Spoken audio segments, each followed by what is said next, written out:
Well, America's proxy war with Russia has transformed Ukraine into a graveyard. Those aren't my words. Those are the words of Colonel Douglas Macgregor, who's written a new piece for the American Conservative. And among the things he highlights is this change in strategy on Vladimir Putin's part, an awareness that this incrementalism, this sort of step-by-step approach, might not have been working. And now the new move by Vladimir Putin and the Russian army over the past couple of months has been devastating for Ukraine. What will NATO do now in the wake of this graveyard? Colonel Douglas Macgregor joins us now. Colonel, great to see you. Great piece. Really, really interesting. And I hadn't heard this before, this deep change in strategy on the part of Vladimir Putin and the Russian military. Well, Putin, as I point out in the article, is someone who believed in rational choice theory. Rational choice theory says that if you give people the opportunity to make a decision, they will always be rational. They will always choose something, some option, whether it's in politics, economics, doesn't make any difference, that it aligns with their own personal best interests. Well, that's not true, Clayton. People are not rational. People are irrational. That's the problem with all the rational choice theory and analysis. And Putin, when he began this thing, imputed rationality to us. When he first entered Ukraine, he was absolutely convinced that after 15, 16 years of telling us repeatedly, don't move NATO's boundary closer to Russia, don't militarize our neighbors against us. We won't tolerate hostile nations on our borders, and especially we will not tolerate a Ukraine that is hostile to Russia and a base of operations against us. He said, well, if I move into Ukraine with, at the time he had about 200,000 troops, and he initially went in with 90,000 on a very broad front. And he gave explicit orders, avoid collateral damage, don't harm civilians, give the Ukrainians a chance to surrender, et cetera, et cetera, et cetera. He thought that as soon as he demonstrated his seriousness with military power, that Washington and its allies would say, now, wait a minute, let's stop. We don't want this to become a larger war. We need to talk, because that was, in his estimation, the rational response. So he miscalculated. What he got instead was the opposite, where Washington was actually goading him, if you will, or baiting him into going into Ukraine. They were delighted he went in because they reached the erroneous conclusion that this was their opportunity to destroy Russia, to mire it in this endless war that would sap them of strength and so forth. So he went along for a while, and then when it became clear, when Boris Johnson showed up very suddenly in April and said, look, Mr. Zelensky, you can't make a deal. Don't accept neutrality. We will stand behind you. We will give you everything you need. You will have the total scientific industrial strength of the United States and its allies behind you. You're going to win. I think Zelensky believed it. And I mean, honestly, why wouldn't he, given the track record of the last 50, 60 years? But everyone miscalculated, what Russia would do. And Russia had to make a change in strategy. They couldn't go on with this small force and expect to get anywhere. And so they went over to the strategic defense. They occupied the areas that are populated by Russians in southern Ukraine. They built up these defenses. They consolidated their position. And to their surprise, when they invited the Ukrainians to attack them, the Ukrainians were stupid enough to do so. And so starting in November, December, all the way until really within the last week or so, the Ukrainians have hurled tens of thousands of troops and thousands of tanks and guns and so forth at these defenses. So the strategy of defense has worked. But the problem now is that Putin understands that it doesn't seem to make any difference to people in the West. It doesn't matter how many Ukrainians die. They don't seem to care. He thought that they would be as horrified by this as he is. He wants an end to the war. He still wants to negotiate. No one in Washington is prepared to do that, and everyone is stonewalling him. And even worse, there's some evidence now that the Poles, Lithuanians may be interested in some sort of intervention that they claim they would execute on their own without being part of NATO. And this is absurd because they are in NATO. And if they go into Western Ukraine, they will be treated as NATO forces. This opens up Poland, Lithuania, and anyone else who may join this insanity to being attacked by the Russians. You recall that just about a week and a half ago, the Russians attacked this port of Reni on the river that separates Romania from Ukraine. And this particular port was devastated by hypersonic missiles and drones and so forth. And everyone was horrified. They said, this is right on the border with Romania. Well, that was the point. The Russians were trying to say, look, you cross this border and you go into Ukraine, this is what's going to happen to you. So here we sit and we're trying to figure out what are we going to do? And Jake Sullivan says he wakes up every day and is trying to find more artillery ammunition because we have no more and we can't produce anymore. And he's trying to ramp it up. Well, under those circumstances, does it make sense to continue to ask Ukrainians to die by the thousands? And a friend of mine who is in a position to watch all of this from space-based surveillance tells me that the battlefields are littered with Ukrainian dead. They can't even pick them up anymore, or they're not bothering to do so.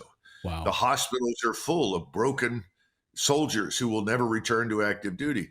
And no one really knows how many have died, but the estimates are about 300,000 to 350,000 dead. Jeez, and of course, Ukraine, people continue to leave. We now think 14 million people have left Ukraine. That leaves maybe 18 million, depending upon how you want to calculate it. This is a catastrophe. Ukraine is being destroyed. So when is someone going to step forward and say, for humanitarian reasons, if nothing else, this must end?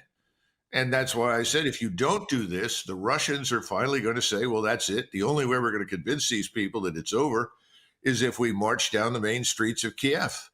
We go all the way to the river and cross the river. And of course, anyone with any sense at all in NATO would say that's the last thing we want. We set out to prevent the Russians from moving west.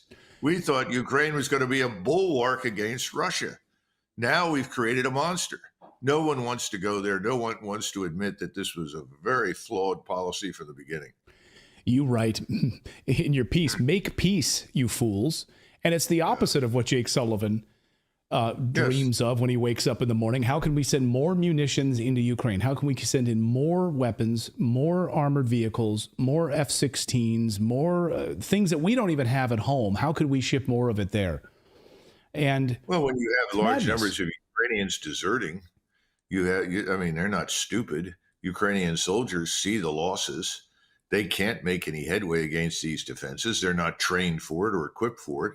So many of them are just giving up. Some are trying to get home, and they're trying to avoid being shot by the secret police behind the lines. Others have decided, well, we're going to surrender. And the Russians have always treated Ukrainian soldiers very well, in contrast to the way Ukrainians have treated Russian soldiers. So this is a disaster. We should see the facts, make the right choice. But this statement, make peace, you fools, was actually lifted from a German general in 1944 after the landings at Normandy in the summer. And this 4-star German general was asked by Hitler and others, well, what are we going to do? What are we going to do? What are we going to do? He said, make peace, you fools. That's the answer. He was correct. That's what should happen now. But even worse, if you look at the broader world condition, Russia has always had the ability, thanks to its alliance with China and its friends all over the world, and they have huge numbers of friends right now. There are lots of people cheering on Russia. We're in the minority in terms of support. They can escalate horizontally. So in Africa, for instance, in Niger and other countries in what we call Afrique du Nord, French Northwest Africa, these states are effectively throwing the French out. They're staging coups and putting in governments that are now friendly to Russia and anti-Western. And in the case of Niger, they represent probably 50 to 60% of the uranium that is exported every year to France to power their nuclear power plants. Well, without Niger, and Niger is now in the hands of an anti-Western government, they don't have access to that uranium. Now, that may seem small to some people, but it's huge. And we are seen now as having destroyed the flow of ammonia through pipelines to the West. Well, that means you can't develop effective fertilizer. This puts the whole green revolution in much of the world at risk. Because remember, the reason we have this enormous population on the planet in most of the developing world is because Europeans and Americans created the green revolution, the pesticides and the fertilizers that ensure the abundance of food. Well, if they go away, and that's the way it's beginning to look right now, that's going to create havoc and chaos all over Africa, South America, Southeast Asia. The whole thing's a disaster. It needs to stop. It's not about we're winning, they're losing. We've lost this particular operation. This is a dead end for us. We need a radical change in course. Demilitarize our relationship with most of the world. Recognize we can't bully everybody and get on with life. But nobody wants to go there, Clayton. No, they want to do the opposite, and they're in a state of denial. And do you think that that is the end game here? Because, as I was sitting around just talking with family the other night, and I said, well, what does NATO hope to achieve here? What is the end game for NATO? Because if Putin does decide, well, we can't have this operation continuing in Kiev. Like, we need to take out the rest of this country. We need to secure it because we're going to continue to be attacked in Crimea and other targets. The only way for us to be secure is to completely take over this country. Is that the end game? Is that what NATO wants? It seems like they're pushing for it. Well, I know it's not what the Russians want, because from the very beginning, Putin made it clear that he understands the Ukrainians in the West want nothing to do with Russia. He's always understood that. But he insisted on neutrality because he didn't want to be under attack from those regions where he knows the people are hostile to him. Well, that opportunity is now passed, and he doesn't want to go up there. So I think he is really looking for a way to avoid that, but he has to have a partner. And I think his best bet at this point is for Europeans to do something, to stop behaving as sort of obedient vassals of Greater Washington's empire and start behaving like Germans, like Frenchmen, like Italians. What are their interests? And if you look at their interests, they do not align whatsoever with this war against Russia. They never have.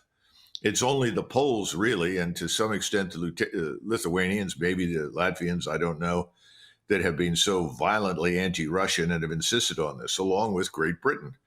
Great Britain seems to be ruled by people not very different from the ones that are ruling us right now in Washington. And that's disappointing, but that's not Europe. So the Europeans could forge a different way ahead. And I hope that they do, because I don't see us doing much. Somebody said to me the other night, what do you think we'll do? And I said, well, go back and look at Vietnam.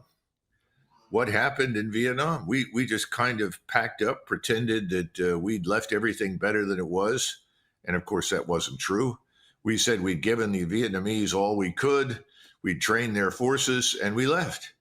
And when things fell apart, what did people say? Well, we did all we could. They got everything, but we can't go on like this. And we changed the subject. I think something similar to that will mark the end of the war in Ukraine. Wow. Or worse, Afghanistan, right? After this could drag on for another 15 years. And that's the really scary. I don't think so, because Europe is not Afghanistan.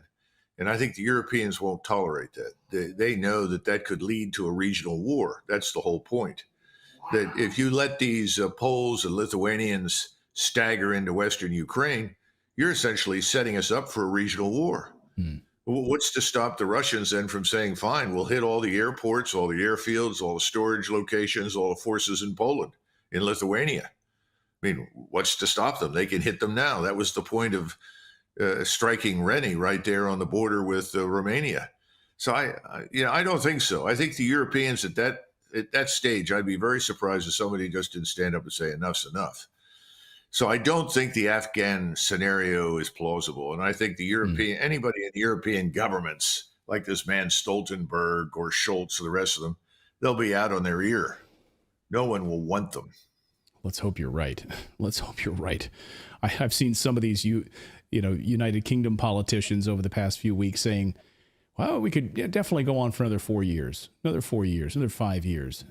Clayton, remember the problem with Great Britain is it's not very different from us. The British have this thing called the Channel between them and Europe, and they've always felt as though they could act with impunity. Yeah. I think they're mistaken. The Russians could visit them too. They don't think so, but it could happen. And I think the British take the wrong view. Charles de Gaulle said, the problem with NATO is that Americans don't live in Europe and Great Britain is an island. Oh. He was right. Yeah, you're right about that.